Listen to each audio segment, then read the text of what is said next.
Thank you all for joining another Transition Advisory Board meeting. Appreciate you being here. We're going to kick things off with two tech demos, starting with Professor Hope out of the UK. So we'll ask her to kick things off as we understand the time difference. Over to you, Professor Hope. Thanks very much, Stephen. And thanks to everybody who's here. And thanks for this opportunity to give you an overview of our project. I've got a short presentation here that I'll just whip through to kind of bring you up to speed on what exactly we're doing and what's coming up on our project. But essentially, this is our title. We are aiming to support the investigation of criminal networks through the development of a training program for network and group reporting. Now, a little bit of background about me. I've spent about 25 years working as essentially I'm a psychologist with an expertise in memory and the elicitation of information from people and from their memories in particular. And my work is integrally focused on developing psychologically informed, theoretically informed tools and techniques to best effectively, efficiently, and ethically obtain information from witnesses, suspects, informants, sources, whoever they might be, to get information in for security and law enforcement contexts. So I've always worked closely with those contexts and worked closely with practitioners and end users in those particular contexts. So I'll just walk you through this bit of an agenda. I'll walk you through describing the research challenge, some project introduction, our technical approach, how we're going to engage, and how we're hoping to transfer the tech and results. And then maybe we'll have some time for questions after that. So our research challenge is this, and this problem was directly brought to me when we started working on this program of work several years ago now. And before this obviously well before this program of funding, I was approached by stakeholders who noted that actually getting information from their sources, there wasn't a tool or a technique that readily assisted them in their ability to do this. And so they were finding that it was getting quite complicated, trying to access timely and accurate information about how, from their human sources, so from informants and intelligence sources, about how what their understanding of how different crime groups, networks that they were embedded in or involved in or undercover in really were connected. And while there is a very well documented analytic program on the other side of the fence, like social network analysis, there wasn't really a dedicated methodology for that kind of activity or training associated with it in the investigative interviewing or information elicitation sphere. So we spent a bit of time developing this technique called the reporting information about networks and groups, the ring task, to the extent that it would be a straightforward kind of instruction solution that stakeholders, practitioners could work with to gather information. Now, by the time we got to applying for this funding and got this research program, we just wanted to train it. We wanted to find a way to scale up the training from me and some of my colleagues, essentially just train it in very small ways to very specific and limited numbers of practitioners, because it's very straightforward. In essence, it's a scalable technique in that respect, as far as I'm concerned, compared to more advanced techniques, which I'm not sure is the case. So essentially, this project was designed to and will develop and deliver a tailored training for the ring task. And we've done that bit already. Well, we've done the first part of it. We're in the middle of the second part of it. And then we're going to produce an e-learning package to deliver this wider kind of scalable access to research training for investigators across Homeland Security settings. Now, as I was saying, that there was a challenge there. So the rationale we had in the first place for developing it was really to help an interviewer, whether that's someone in an investigative situation or in a debriefing context, to understand the nature of relationships between individuals. So if I'm a source operating in an organized crime gang, I have loads of tacit knowledge about who's in that gang, how they interact with each other, how the network is organized, how people act with each other, who has power, who does not, and importantly, and this might be important for a infiltration purpose or a access purpose, where there's vulnerabilities in those networks. It could be, depending on the nature of the network, it could be important to identify all kinds of things like Um, where there are clusters of potential contacts or associates, where there are closer relationships, what the type, nature, strength of relationships are between different people.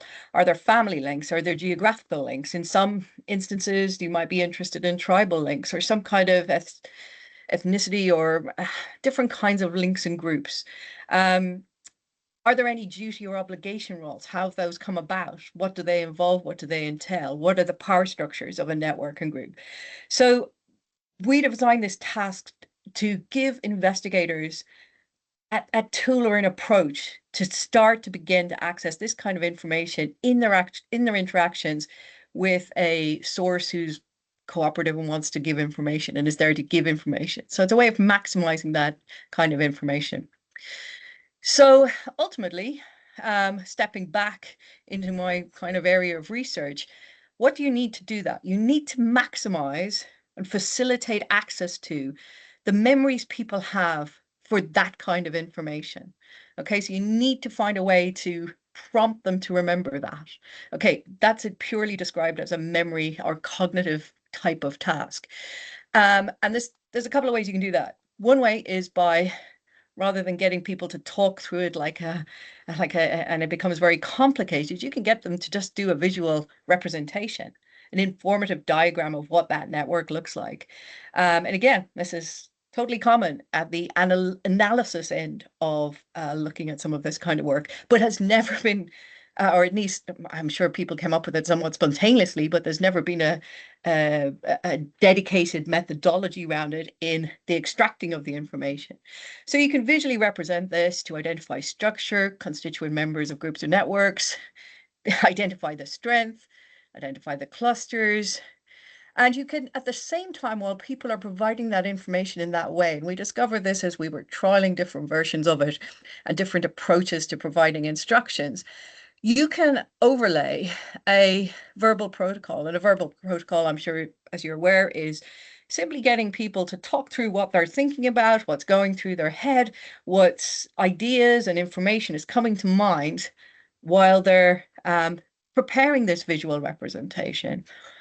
So it's the combination of the visual representation, the informative diagram, but also the overlay of the verbal protocol. Because what we actually found with that was so much more information than anticipated came when you overlaid the verbal protocol. So, and that can identify all these nuances, which may be very useful and important in terms of intelligence gain. So some of these more nuanced factors about which can contribute to understanding motivations or where vulnerabilities are going to lie. So that's, I guess, the ring task in a nutshell. We have a couple of ways of getting people to do that. We have the basic pen and pencil version, which actually works perfectly well and is actually preferred in many situations. We did at some point also design a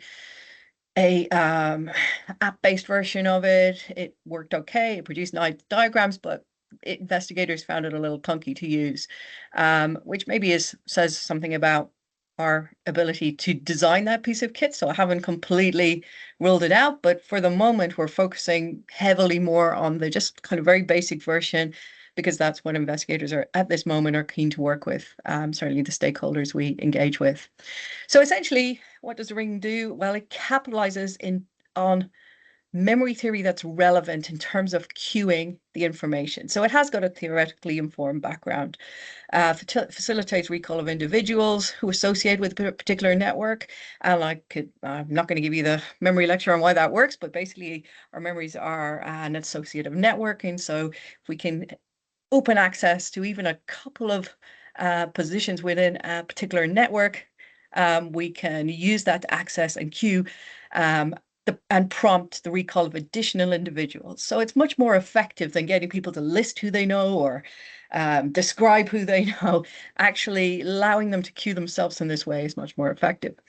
Supports the interviewer because obviously if they are able to use a task and use this visual description, it's going to give them an enhanced understanding of more complex or extended relationships. And we found this already with stakeholders who have been using this in practice. They just come to have a better understanding of these relationships, and they describe uncovering people that they never knew were involved or didn't know were associated or didn't know how they were associated. And this became very useful for them. We had some pilots that we ran in Las Vegas.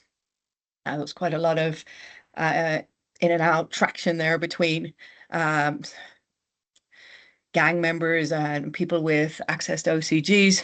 And they found that actually another use of it, which we hadn't anticipated at all, was that they could use it as a methodology for credibility assessment to some extent. So someone comes forward, claims to have a lot of intelligence about a OCG or a particular network or crime gang, and they're doing the big talk about everything they know.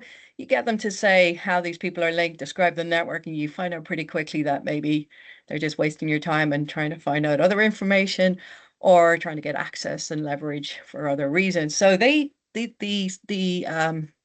practitioners we worked with there found some additional uses for it we hadn't even intended. So it's really flexible as well because it is essentially a more or less self-administered technique, and I have a long track record of developing these kind of tools and techniques that can be used in a number of different contexts. It's flexible, so it can be used with other appropriate science-based interviewing techniques. So it can be embedded with the use of different techniques that we train at different points, but also any good interviewing practice could embed this unproblematically to probe for specific information about particular gatherings. You attended a terrorist training camp, tell me everything about the people there and how they interacted with each other, key individuals, relationships between them, and so on.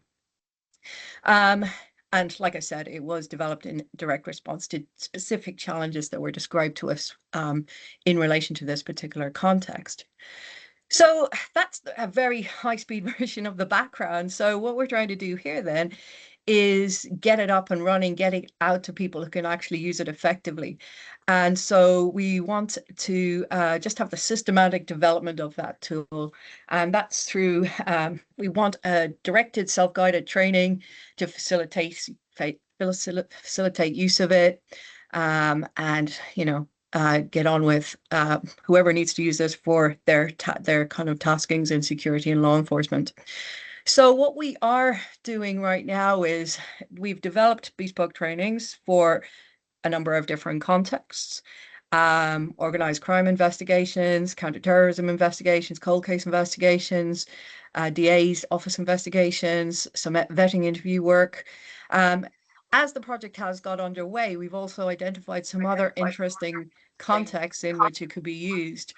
And I think we'll have some value-added information as a consequence of that towards the end.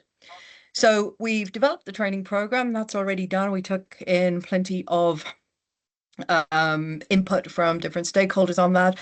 The person who's doing the training is an extremely experienced colleague who was a security and law enforcement practitioner for about 30 years. So he knows what he's doing. I train with him all the time. I've worked with him for over 10 years.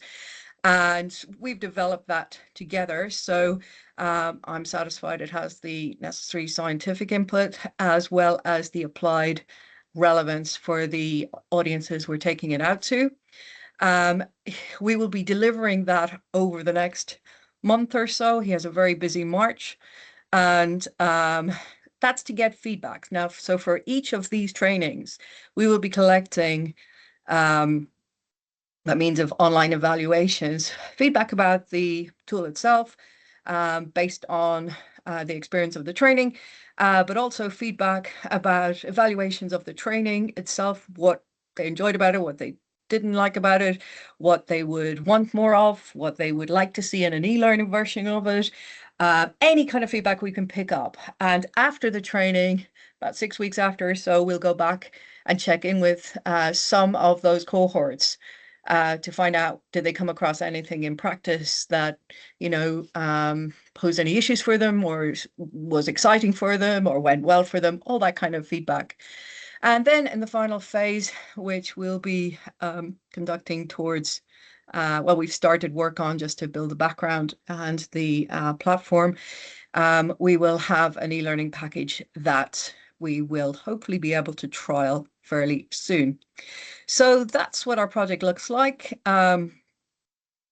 Ideally, the application we have here is really helping investigators, whatever their context, whether it's law enforcement, regular law enforcement, specialist units, security type settings, getting maximizing comprehensive reporting about network context.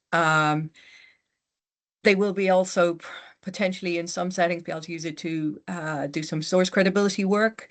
They may be able to use it as well. And again, this is another topic that came up to do with the limited when interviewees are limiting or controlling the release of information deliberately as a systematic kind of strategy. This is one way to kind of speed that up and get around some of that, or at least explore why they're doing it. You can also use it for fairly historic memories. When I've trained this numerous times already in different contexts, and I often get people to think right back to their first job. Who were they working? Who was in the unit with them, the first unit they worked in? And they remember all kinds of things as a consequence. So we've had engagement on the training development, feedback on the initial program. We will be getting feedback on the training. We will be getting post-training feedback, and we will be getting some engagement with the final e-learning product before we roll it out further. That will be the main technological outcome that we have. It will be on a freestanding, dedicated website. We find that this is, or has been anyways, the most accessible way to make online resources available to practitioners. We, across previous projects, have come across the issue that generally in-house systems do not allow you or facilitate the uploading of external resources because they're incompatible or the security constraints or whatever. But we will be happy to discuss that with relevant parties when the time comes. We intend to make it freely available to practitioners. They'll be able to register on site as users, access training materials, and we expect those to include self-directed learning in various formats and relevant kind of testing and feedback. So that is my overview and quick walk through the project. And of course, I'm more than happy to take any questions. Thank you for that quick presentation. I know that's a lot of information to share rapidly. Let me open up the line for Q&A. Any questions for Professor Hope?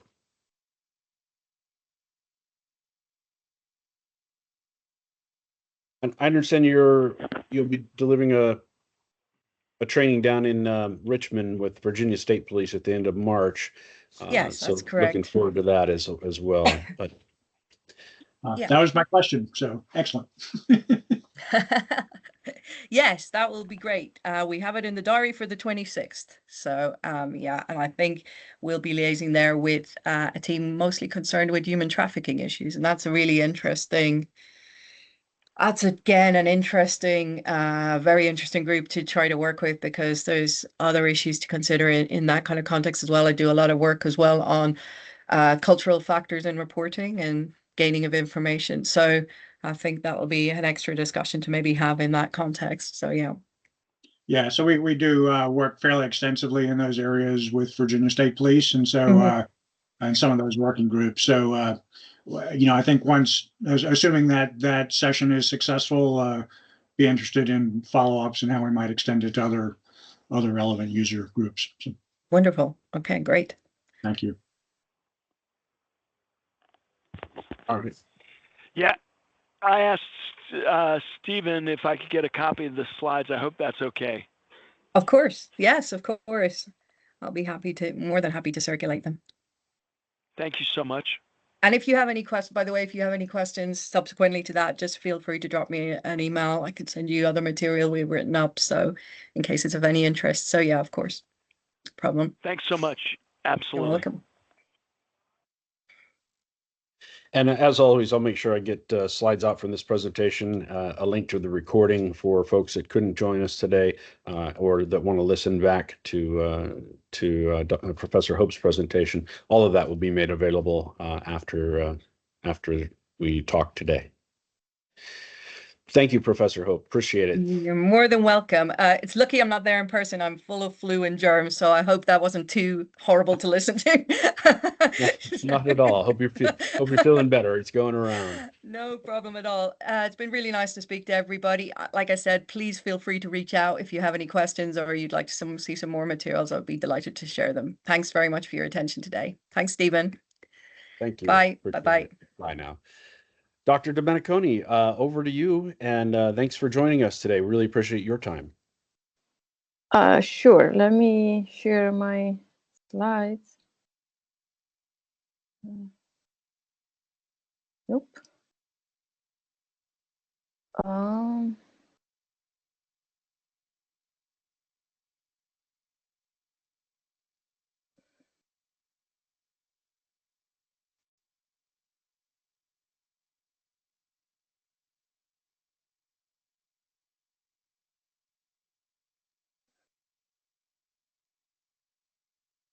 All right, I don't seem to have an option here.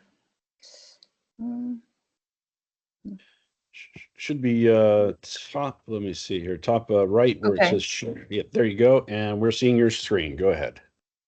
Okay, you see the slides, right? Correct. Okay, great. Okay, so good afternoon, everyone. My name is Carlotta Domeniconi, and I'm a professor of computer science at George Mason University. So today I'm going to give a very brief overview on our project using deep learning to extract and analyze criminal networks from public available text. Part of the team are also two co-PIs, Professor Guadalupe Correo Cabrera. She's an expert on migration, immigration, and social sciences, and specifically human smuggling. And Sean Luke, a colleague in the computer science department. We are both experts on AI and machine learning. We have two PhD students in the project, and Deepak Meher is also here attending the meeting today. So I'm going to give you a brief overview of the overall tasks in the project, the challenges, the objectives, and an idea of the overall framework and how to validate our results. So the main goal of our project is to automate the process of extracting and analyzing criminal networks from text. In our case is public available text, and specifically past legal cases in the US, both at the federal and state level. And the idea, the overall goal is to try to understand how these networks operate, the major actors involved in these human smuggling operations, and understanding especially how these networks change and adapt over time, with the ultimate goal eventually to help counteracting these networks. The challenges related to such a project is that these networks are large, are heterogeneous in nature, they're complex, and especially highly dynamic. Some of the research questions we want to investigate is and understand is who are the actors involved in these human smuggling operations, what are their relationships, how do they organize themselves into groups, rings, and communities in general, and how these interactions change and adapt over time, especially in response to changes in policy enforcement and societal makeup. So the case study in this project is human smuggling networks, and they present they have interesting characteristics and features. So human smuggling has undergone major transformations in recent years. They started as small family businesses, and then they have developed as large complex networks that intersect with other criminal networks. They often involve corrupt officials and also intersect with transnational criminal organizations. So with the findings and insight we will find through our project, we think we can gain an improved understanding of migration trends, as well as specifically irregular migration trends, an understanding on how human smuggling operations evolve, change, and adapt to changes in policy and enforcement. And we also hope to be able to use our findings to help designing effective strategies effective policies to prevent migrant abuses and exploitations. So there are two main tasks in this project. The first one is constructing the knowledge graphs representing the criminal networks. And to address this task, we are leveraging deep learning models, specifically large language models, and their ability to understand the complex structure and relationships in text data. Once we have the knowledge graphs representing our human smuggling networks, the second task will be to actually mine and analyze these networks to detect interesting patterns, behavioral patterns. And these patterns will involve who are the actors involved, how they operate and interact with one another, how they form communities, groups, how these groups interact with one another, and how, again, these interactions changes and adapt through time. This is a picture that describes our overall framework. As I said, there are two phases, two main tasks. The extraction of knowledge graph from public available text, in our case, public law cases, and then the graph mining phase. So for the extraction of the knowledge graph, we are leveraging and adapting large language models in combination with few-shot learning and prompt engineering. The input to the large language model is our collection of documents and text, in our case, public case law cases. By performing few-shot learning and prompt engineering, we are guiding the large language model to extract information we are interested in from the input text, and the output will be the extracted entities, relationships, and associated summaries, which will form our knowledge graph. So the entities will form the nodes in the graph, and the relationships will represent the connections among these graphs, among the nodes. We also have summaries associated both to the extracted entities and relationships, and these summaries provide explanations on those extracted patterns and also factual statements. Once we obtain the knowledge graph will be actually analyzed and evaluated by the domain experts in the team, and they will provide feedback, and this feedback can be used to further refine the large language model and to improve the extraction of entities and relationships. So we view this process as an iterative process in which we iteratively refine the process of extracting entities and relationships, and therefore refining our knowledge graphs as a result. Once we have the knowledge graph, we will develop and apply machine learning techniques, data mining techniques, to discover behavioral patterns. These will involve their actors and their roles, their communities, gangs, or rings they form, their overlap, their interaction, and how these groups evolve and change over time. There are a couple of key features of this framework that I want to highlight. And one is that in our framework, we integrate domain knowledge and machine learning since the start and throughout the process. And I find these features very important in order to ensure that our patterns, the discovered patterns, are complete and also correct.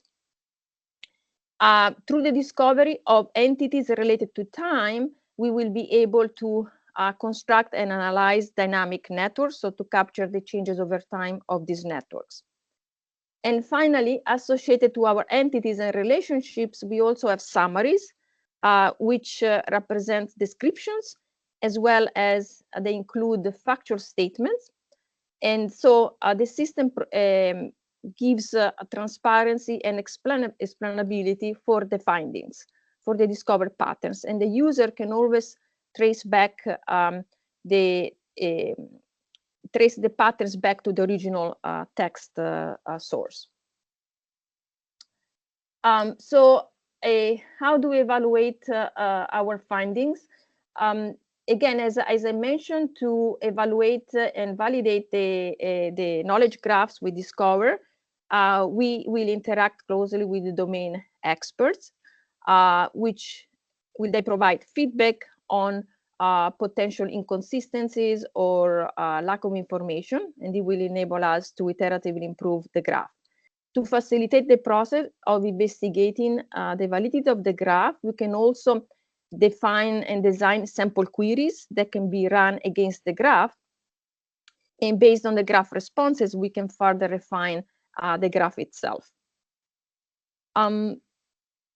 To validate the behavioral patterns discovered from the graphs, again, we will deploy a domain expertise of the team, so we can assess the groups discovered, the roles of the various actors and their interactions.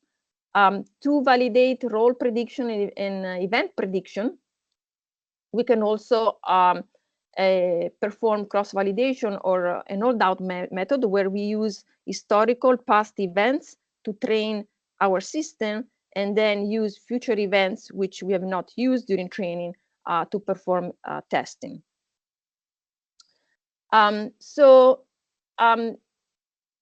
We hope that our findings through this project can actually assist in the development of policies and strategies to help dismantle and disrupt migrants' networks. The findings can also assist in the designing of policies and strategies to prevent abuses of migrants. And also, very importantly, the framework and methodology we are developing is not specifically tuned just for human smuggling. So human smuggling is just a study case in this project, but is general and can be applied also to other kinds of criminal networks, including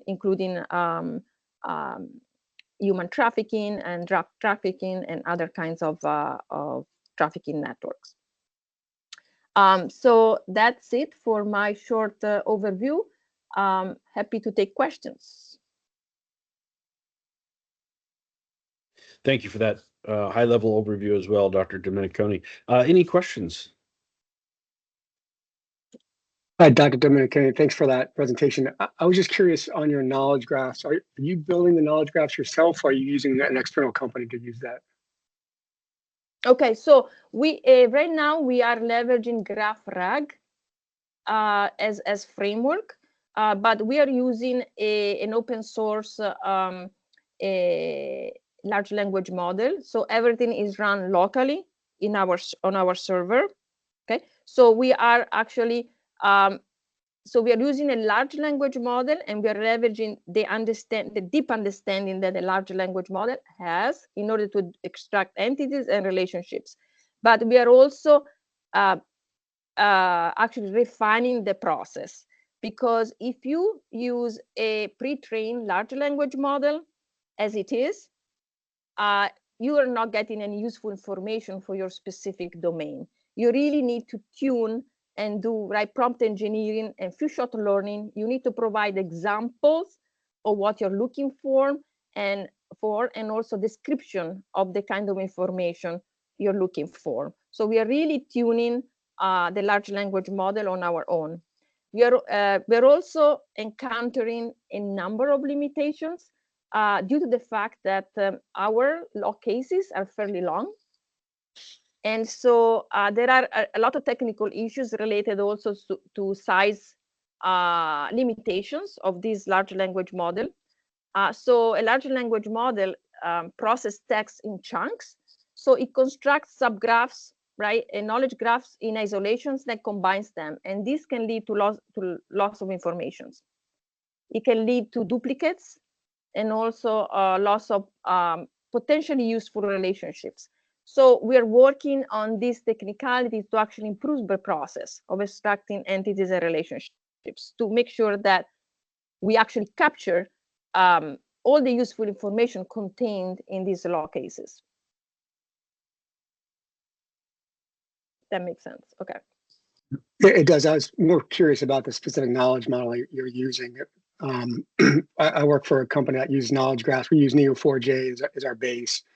Some of our founders had started Mana, and then they came over to our company. So I was just curious on that. And then on the backside of all that, are you using AI to kind of reason over the data that comes out of the knowledge graph? Correct. Yes. So the second phase of the project will actually do the reasoning on top of the graph constructed. Yes. Yeah. So currently we are using GraphRag as framework, but we are really modifying it also, essentially. Thank you. Yeah. Could you characterize sort of how mature the research is in terms of the validation? Where are you in the validation process? Yeah, so right now we are generating graphs, knowledge graphs, and we have been refining the tuning and the prompt engineering. So right now we are able to get fairly good knowledge graphs, and we are in the process of focusing on the temporal aspects, right? Because the output is not just a single snapshot, but it's going to be a sequence of temporal snapshots. So we are actually aligning legal cases also to relevant historical time frame in the United States in terms of policy and enforcement in order to be able, right, to capture possible potential behavioral changes over time as we align these temporal networks with what's happening in the United States in terms of enforcement and policies. So we are in the process of gathering data and constructing the temporal graphs. Yeah, and then would you intend to maintain that with sort of current cases as they come up, for example, an established gang kind of thing, right? So, yeah, right now we are focusing on the time span from 1990 to basically 2024. Yes, but potentially, yes, we can keep feeding, right, law cases and keep constructing graphs. Yeah. Yeah. Thank you. Yeah. All right. Thank you, everyone, for your questions. I'll make sure that the slides are shared out after the presentation. Thank you, Dr. Domeniconi, for your overview. Thanks. You're for the welcome. opportunity. Yes, ma'am. You're welcome to stay. Just got a little bit of board business we'll be chatting about, but you're welcome to join us for that as well, if you'd like. And with that, I will briefly share my screen and go over our topics. Completed our two tech demos. If there's any questions or any follow-up, I'll make sure everyone gets those slides as soon as we conclude here. And if there's any follow-up on where we can apply this research a little more deeply, please reach out and let me know. Some updates from CINA. We've got two new team members that you'll start seeing, Salma and Casey. Salma is a new project manager, and Casey will be the workforce development lead that we've been looking for. So expanding the team here at CINA, and looking forward to working with both of those individuals. We also have a transition success. We've got some of our friends on the line from FLETC, that's the Federal Law Enforcement Training Center in Georgia, and we are in the process of shipping them almost 3 terabytes video information on digital forensics. That'll get used by folks on the eFLETC learning site as a pre-training preparation, that sort of thing. We're also going to be sharing some knowledge products with them. So the whole point of this transition advisory board is to help transition the research and knowledge products that CINA supports. And so I always like sharing success stories in how we are able to do that. I mentioned when we last met, that was last year, that we have some URLs up, and I shared those with you. I'll share them briefly here again. They're all the recordings of the Transition Advisory Board meetings.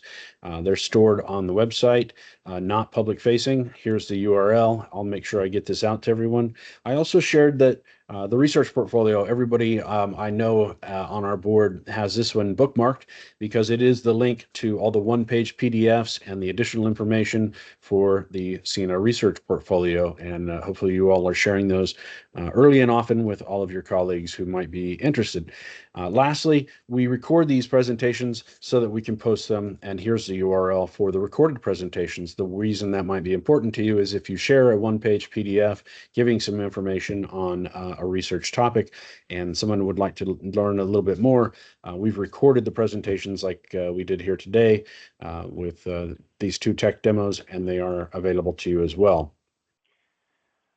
So, Stephen, along those lines, can we, I mean, we're going to tailor it to specific people that are interested, but these are free and open.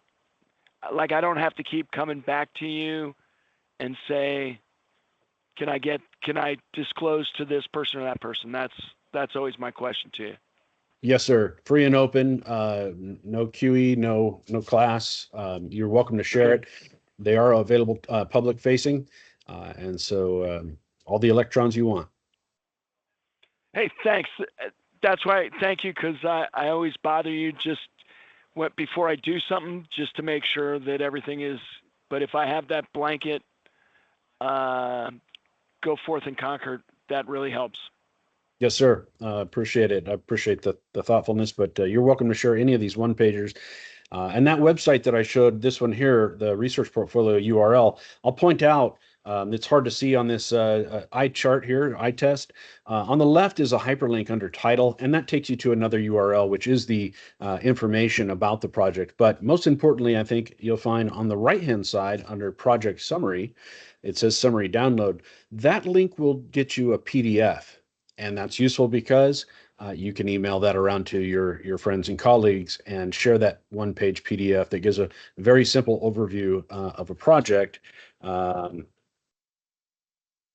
Let's see if I can do this. Like the one I'm showing now, again, not meant to be an eye chart, just a PDF, but very valuable in terms of a one-page PDF. This happens to be the one-page PDF on the video digital forensic series that we're sharing with FLETC.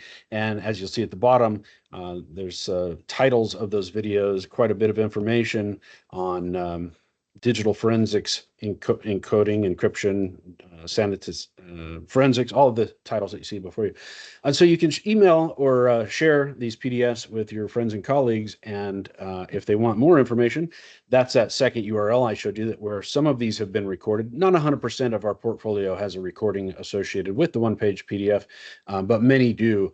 And so like today's 2 presentations, it'll give you a little bit of a deeper understanding of what the research is about and answer some more of those technical questions that your technical teams might have. So again, I'll email these out and make them available to everyone, and you're welcome to share. We briefly talked last time about the new research efforts. These are the RFPs that came out last year, and here are the titles that were selected, the 5 titles. These are the ongoing research efforts that are happening right now today live at CINA. As always, I mentioned to this board, you are welcome to attend these project meetings. You probably don't want to attend every one, but if you're interested in one of these topics and would like to sit in and listen to the research team chat with the project managers, you're welcome to do so. And you're welcome to provide input and feedback and thoughts on how the research is going, how it can be most impactful for the components or in commercialization, and attend those meetings. Always look forward to that. Last we spoke, I also mentioned these 5 research efforts and requested that if anybody is interested in the research and would like to champion that research, I would really be happy to coordinate you attending the project meetings all the way through to completion, where we would then transfer the capability either directly to a component, like our friends at FLETC, or commercialization. So please reach out to me. I've got 5 opportunities here, looking for 5 names or more where you can participate in being a champion of the research. Having said all that, it's 2025. Welcome. And we will be sending out this year's URL, a very brief survey. Of the 2 things that we ask of our transition advisory board is, 1, to attend these meetings, and the other one is to respond to the RFP survey so that we can get your input. We really look for your input because it makes our proposal stronger, and it gives us some ideas of the strengths and weaknesses of the proposals, and even as important, the transition potential, so that the research that is funded and conducted here at CINA is most useful to the end user in the CTOC, Transnational Organized Crime swim lane. So you'll be seeing that URL by email. I'll send it out to you in March. Really appreciate everyone's thoughtful response. It's very brief and very easy to click through the survey. It doesn't take much effort on your part, and your thoughts and insights are critical to making our RFPs as strong as they possibly can be in our attempt to fill the needs and gaps research-wise of our DHS components. So thank you in advance for that. And again, you'll be seeing that URL link to a survey in March. You'll also, as per usual, be receiving a follow-up email from me with a link to the recording of this presentation and the PDF slides, as well as a calendar invite for Wednesday, May 14th at 1400, which is our next TAB roundtable. And that's a few months away, so plenty of time for you to email me and tell me that you would like to be a champion for one of the 5 research efforts that I flash in front of you. Just in case you missed it, here it is again. This will be included in the follow-up email that I send as a PDF attachment. So please do look through here, and if the title of this research is of interest, or you think you can help us make it applicable to the end user, feel free to reach out. With that, let me open the floor one last time for any questions, answers, hopes, dreams, fears of the future. Any of the above? Yeah, probably all of the above. So any concerns about sort of the federal funding, given all the changes that are going on? Great question. I know George Mason is working diligently to make sure that we are not impacted, and across the board at the university. Right now, CINA is not impacted, and I believe our director, Brooke Heffright, is on the line. We are not being impacted currently, other than we just lost our Gov PM out of S&T OUP is no longer with us. So other than the fact that we were disconnected from our government PM, our funding at CINA is continuing as per the description in our contracts. Got it.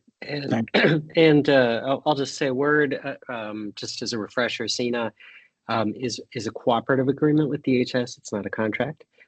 So we fall under the threat to grants rather than the threat to contracts. And that is an issue which is much, much larger than CINA. It has several branches, one of which was the OMB freeze on disbursement of grant funding. We were briefly looking at that situation, along with everybody else in America and Medicaid, and once the disbursement freeze stopped, that was fine. We do have awarded funds for FY25, so as long as disbursement doesn't happen, we are in the clear. Unlike a lot of organizations, and particularly ones that are funded through contracts, we're able to fund most of our activities directly off the grant rather than relying on overhead to the university. And so pretty much everything you see, all of our team, all of our outreach activities, our website, our events, they are all funded directly from the grant. And so, of course, the future stability of any organization, that is hosted at a university is going to be impacted by a change in what is that second branch, which is the NIH announcement about limiting indirect expenses to universities to 15%. That would severely impact the funding model of any university in the country. It would affect us much less immediately. it would most research at public universities. And then the third kind of thing that we're looking at is next year.